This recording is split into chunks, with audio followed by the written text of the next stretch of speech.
बिस्मिल्लाहिर्रहमानिर्रहीम। अस्सलाम वालेकुम स्टूडेंट्स। उम्मीद है कि आप सब खैरियत से होंगे। दुआ उम्मीद यही है कि आप जहाँ भी रहें खुश रहें और तंदुरुस्त रहें।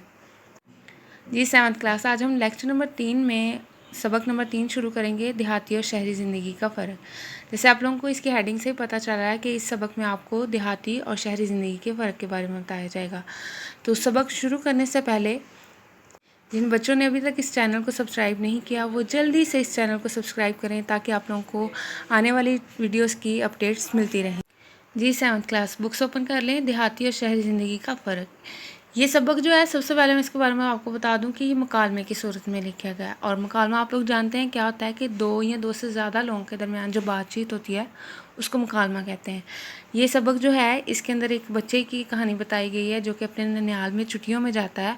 और उसका ननिहाल चूँकि गाँव में है, तो गाँव में वो शहर से गाँव में जाता है, लाहौर में रहने वाला है और गाँव में ये जाता है, ठीक है।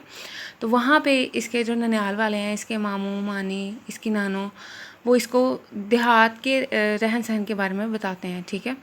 तो जो ही ये देहात में गांव में दाखिल होते हैं तो गांव की हरी भरी फ़ज़ा देख के बहुत खुश होते हैं, क्योंकि ये गांव शहर से जा रहे हैं, इस वजह से इन्होंने इससे पहले देहात को नहीं देखा हुआ, ठीक है। तो यहाँ पे देखिएगा जी, इसकी ममानी जान जो है वो इसको बताती हैं कि गांव के लोग जो हैं वो जल्दी सो जाते हैं और सुबह सवेरे जल्दी जल्दी उठ जाते हैं, ठीक है। और इसके नाना जान इसको बताते हैं कि देहाती लोग जो हैं वो खेती बाड़ी करते हैं। गांव में गांव की औरतें जो हैं वो सारा दिन अपने घर के कामकाज में मसरूफ़ रहती हैं और खेतों में भी अपने मर्दों के साथ खेती बाड़ी में उनका हाथ बटाती हैं। इस वजह से ये बहुत दुबले पतले और सेहतमंद होते हैं, ठीक है।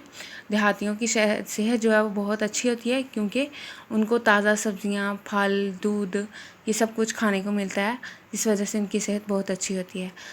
इसके बाद उन्होंने अहमद के अब्बाजान जो हैं उन्होंने बताया कि जो गांव के घर होते हैं वो बहुत ही खुले होते हैं और ताज़ा हवा उनको मिलती रहती है। हर टाइम उनके घरों में सूरज की रोशनी पहुंचती रहती है, ठीक है।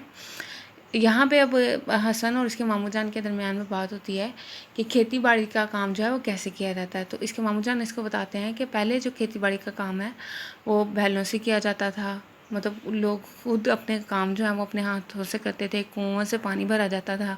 लेकिन अब जो है वो देहात में भी तरक्की हो गई है, उस वजह से यहाँ पे ट्रैक्टर और ट्यूबवेल जो हैं वो आ गए हैं, जिसकी वजह से बैलों का काम और मतलब कुआं वगैरह का काम जो है वो ख़त्म हो चुका है। यानी अब जो देहात हैं उनके अंदर अगर हम जाते हैं तो हमें कुएँ वगैरह नज़र नहीं आते, उसकी जगह पे हमें ट्रैक्टर, ट्यूबवेल और जो जदीद तरीके हैं खेती बाड़ी के वो हमें नज़र आते हैं, ठीक है। यहाँ पे इन्होंने ये भी बताया कि जो शहरों में बढ़ती हुई आलूदगी है उसकी वजूहात जो हैं वो गाड़ियाँ और फैक्ट्रियाँ वगैरह हैं, उनकी वजह से उनसे जो धुआं उठता है वो सेहत के लिए बहुत नुकसानदेह होता है। और उसी वजह से जो हमारी माहौलियाती आलूदगी है उसमें भी इजाफ़ा हो रहा है। और यहाँ पे ये भी बताया उन्होंने, अहमद के बच्चा ने बताया कि पहले देहात में लोग 70% लोग रहते थे, यानी हमारी जो मुल्क की आबादी है उसका 70% लोग देहात में रहते थे। लेकिन चूँकि अब नकल मकानी बढ़ती जा रही है। नकल मकानी क्या होती है, यहाँ मैं आपको ये बता दूँ, नकल मकानी होता है कि एक जगह को छोड़ के किसी दूसरी जगह जा बसना, ठीक है। तो देहात के लोग जो हैं वो देहात में सहूलियत कम होने की वजह से देहात को छोड़ के शहरों की तरफ रुख कर लेते हैं, ठीक है। और इसकी बड़ी वजह क्या है कि यहाँ पे देहात में चूँकि तालीम की और सेहत की सहूलियत बहुत कम होती हैं, इस वजह से लोग देहातों से शहरों की तरफ रुख करते हैं, ठीक है।